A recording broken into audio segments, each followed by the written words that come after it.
स्थानिक स्वराज्य संस्थांच्या निवडणुकीमध्ये जिथं युती होईल तिथं युती करायची असं आमचं धोरण आहे। त्यामुळे युतीचं डोक्यातून काढून टाका अशा थेट सूचना राष्ट्रवादी काँग्रेस अजित पवार गटाचे खासदार प्रफुल्ल पटेल यांनी दिली आहेत। भंडाऱ्यामध्ये आयोजित कार्यक्रमात कार्यकर्त्यांना संबोधित करताना त्यांनी या स्पष्ट सूचना दिल्या।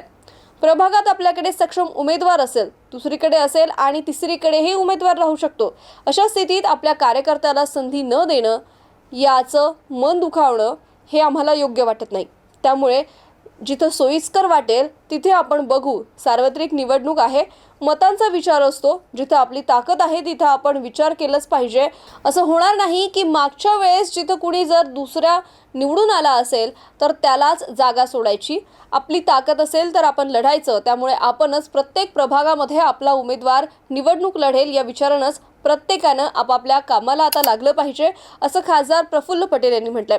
आपण गफलीत राहणार नाही असा सूचना देत खासदार प्रफुल्ल पटेल यांनी कार्यकर्त्यांना कामाला लागण्याच्या सूचना दिल्यात। यावरून महायुतीमध्ये काय चालू आहे असा प्रश्न आता पडतोय। महायुती पुन्हा बहुमतानं निवडून येईल का असा प्रश्न असताना आता निवडणुकीच्या तोंडावर त्यांच्यात फूट पडताना दिसून येते का? याविषयी तुम्हाला काय वाटतं? कमेंट करून नक्की कळवा आणि पाहत रहा MCN न्यूज।